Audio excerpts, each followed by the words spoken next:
salaamaya muslimiinta dhan meel kasta joogaan salaanta islaamka. Assalaamu calaykum waraxmatullaahi wabarakaatuh. waxaan rabaa inaan ka tacsiyadeeyo dhacdadii ka dhacday laba bari ka hor magaalada Muqdisho, qaasatan maxaa la yiraahdaa shawdada airportka Jalaata Dovina.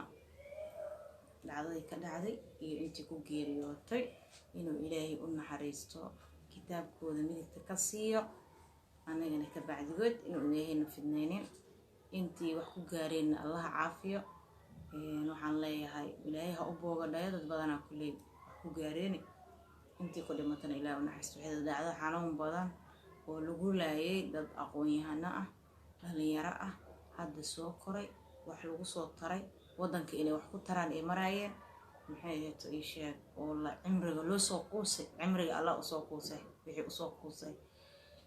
waxaan leeyahay Ilaahay subxaanahu wa ta'aala ha u naxariisto. way shahiideen, gacanka xaq daranaa dishay, wax ay galabsadeen hadda ma naqaano, oo waxba ma galabsanin saa u jeedno. meel iskaga caweynayeen tiloo yimida dagaan digta laga dhigay. ilaahay waxaan leenahay ugu baryaynaa inuu janno firdawso ugu deeqo, ugu bishaareeyo. inta ilaahay hartana subxaanahu wa ta'aala ha badbaadiyo. dadka xamar jooga dilay ku xukuman yihiin, ilaahu rabbi raxmaan wana badbaadi, aniga ku jiraay ilaahay hana badbaadiyo. kulli dilan ku xukumana inkastoo awalba la dhiman lahay oo naftaan aan lagu siinin oo amaano kugu tahay, haddana waxa waaye dadkan toogashi wada qoran yihiin. maxaa yeelay xataa laba qof iyo hal qof ma aha waxa la dilaayo, waa hal horin loo socdaa. mafaat annagana ma aqaano waxa lagu soo afjar lahaa, waxaas iyo wixii loo hortagi lahaa midna ma naqaano. dowladii ka hortagineed ma aqaano wixii oo waa laga xoog badiyay ila tahay. marka ilaahay yaa wax ka xoog badan aan jirin, ilaahay ha naga qabto. waxa dhalinyarada saas u dhameynayo ilaahay ha naga qabto, ilaahayna ha u naxariisto.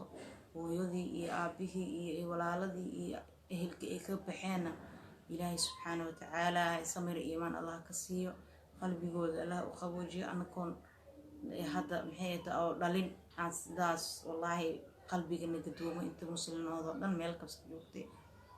maxay ahayd dadkii dhalay oo kusoo tiri tacbeen, maxaa u malayn kartaa waa maxaa la yiraahdaa isheeg arin waxa way aad u xanuun badan ahayd. wax badan oo kasii darana waa soo joognay, laakiin tan waxay uga duuneed dhalinyaro kaliya ee uga duwaneed oo wax baratay. laakiin awalba waa la wada dhimanayay, hal goob intii ku dhimato waa la ogaay, goobo badan laakiin wax dadku isku jiray ahaayeen.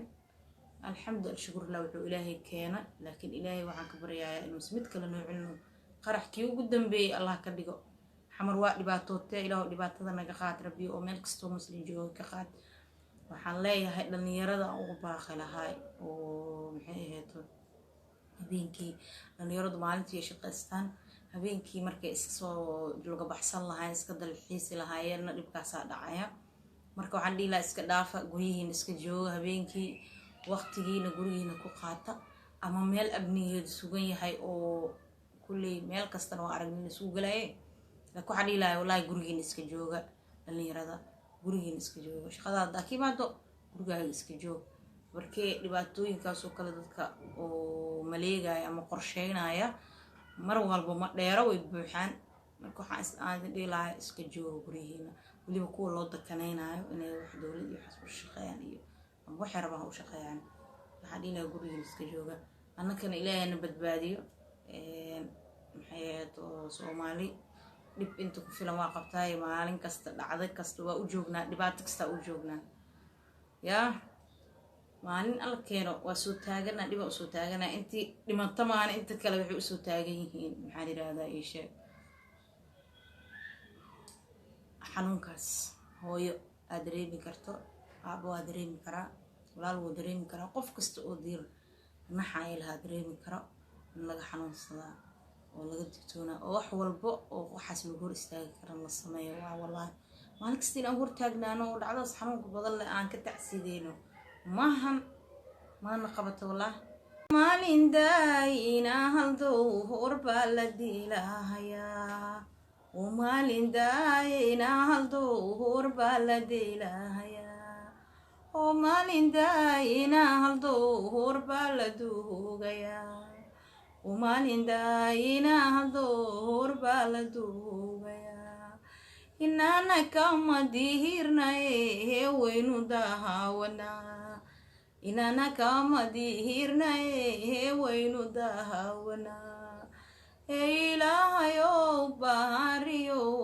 بريدنا جيب وإلهيو باريو بريدنا جيب وإلهيو عهدلو حقنا قدبو